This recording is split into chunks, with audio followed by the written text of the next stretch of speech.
मिळीची तरुलोचन कर कर निरीक्षण मिळीची तरुलोचन कर कर निरीक्षण निःशब्दे जीवन सत धाउची किपरि भेटिबाकु मृत्यु सिंधु कराळ लहरी रे आत्मनी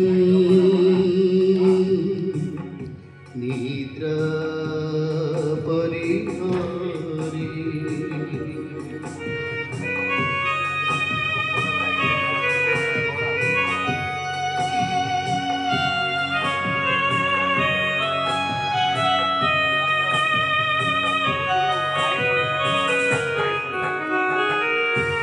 हे ईश्वर पतित तरण हे ईश्वर पतित तरण प्राणर निरंजन भव भय विनाशन तुमे प्रभु संतातित प्राणर चंदन संसार विषाक्त नेत्रे तुम्हें अजननी आत्मनी निद्रा परिहरी आत्मनी निद्रा परिहरी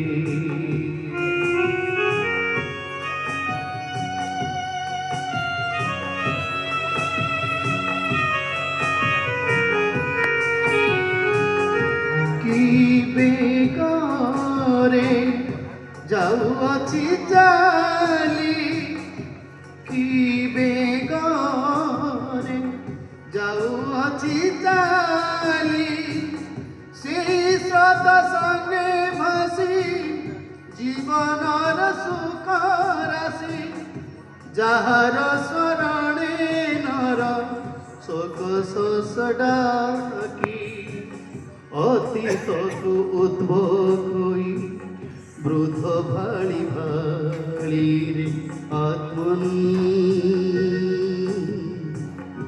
निद्रा परिहरी रे आत्मनी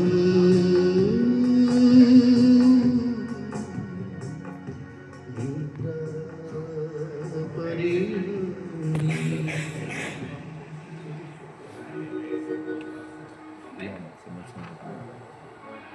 ଏଠାକୁ କାହିଁକି ଆସିଛ? ମୁଁ ପଚାରୁଛି ପରା, ତମେ ଏଠାକୁ କାହିଁକି ଆସିଛ? ମୁଁ ଜାଣିଛି ତମେ ଜଣେ ଭଲ ବାପା ହେବାର ଭୂମିକା କେବେ ବି ଲିଭେଇ ପାରିବନି। କାରଣ ତମକୁ ତ ଏ ସଂସାରର ଲୋଭ ଅହଙ୍କାର ଗ୍ରାସ କରିଛି, ଆଉ କରୁଥିବ ମଧ୍ୟ। ଆଉ ଶୁଣ, ସେ ଗଚ୍ଛିତ ରଖିଥିବା ଟଙ୍କା ସବୁ ଦେଇଦିଅ, ନଚେତ୍ ତମର ମୋର ସମ୍ପର୍କ ଏଠି କିଛି ନାହିଁ। ନା ତମେ ମୋର ବାପା, ନା ମୁଁ ତମର ପୁଅ। ସନ୍ଦୀପ, ଆରେ ମୁଁ ଟଙ୍କା କୋଉଠୁ ଆଣିବି? ମୋ ପାଖରେ ଟଙ୍କା କୋଉଠୁ ଆସିବ? ଆମ ବୁଢ଼ା ବୁଢ଼ୀର ଏଣିକି ଦେହ ଭଲ ରହୁନି, ଆଉ ଏ ଦହଗନ୍ଧ ଜୀବନରେ ତୁମମାନଙ୍କର ବିଚ୍ଛେଦ କଟା ଘାରେ ଚୂନ ଦେଲା ଭଳି ମନେ ହଉଛି। ଓହୋ, ତମେ ସେ କଥା ଗୁଡା ବକବାସ ବନ୍ଦ କଲ। ମୁଁ ଜାଣିଛି ତମର ସେ ଟଙ୍କା ରଖିଥିବା ଟଙ୍କା ମତେ ଦେଇଦିଅ, ନଚେତ୍ ମା ରଖିଥିବା ସମୟରେ ଟଙ୍କା ସବୁ ଦେଇଦିଅ। ମୁଁ କହି ରଖୁଛି, ସେ ମୋର ମା ନୁହଁ, ସେ ମୋର ଦୁଶ୍ମନ, ଅଭିଶପ୍ତା, ଡାହାଣୀ। ଆଉ ମା ନାଁରେ ସେ ଜଣେ କଳଙ୍କିନୀ। ଆମ ସ୍ୱାମୀ ସ୍ତ୍ରୀ ସମ୍ପର୍କ ମଧ୍ୟରେ ସେ ହିଁ କେବଳ ଫାଟ ସୃଷ୍ଟି କରେ, ଆଉ ସେ ଜଣେ ସଫଳ ଖଳନାୟିକା ମଧ୍ୟ। ଏମିତି ନିନ୍ଦା କରିଲେ ବାପା, ଯେତେବେଳେ ସିଏ ତାର ଜନ୍ମଦାତ୍ରୀ ମା। ହଁ, ସେ ସବୁ କଥା ମତେ କିଛି ଶୁଣାଅନି। ହଁ ତମର ସେ କୃପଣତା ଅସହନଶୀଳତା ନିଷ୍ଠୁର ଭାବନା କେବେ ମଧ୍ୟ କ୍ଷମଣୀୟ ନୁହଁ। ଆମ ସ୍ୱାମୀ ସ୍ତ୍ରୀ ମଧ୍ୟରେ ଝଗଡ଼ାର କାରଣ କେବଳ ତମେ ଦୁହେଁ। କେବଳ ତମେ ଦୁହେଁ। ହଉ ବାପା, ହଉ ତୋ ମନକୁ ଯାହା ଆସୁଛି ତାହା କହିଯା। ଏବେ ତ ଆମ ଶୁଣିବାର ସମୟ ଆସିଛି। ଆଉ ସେ ଅତୀତକୁ ଖୋଜୁଛି କିଏ?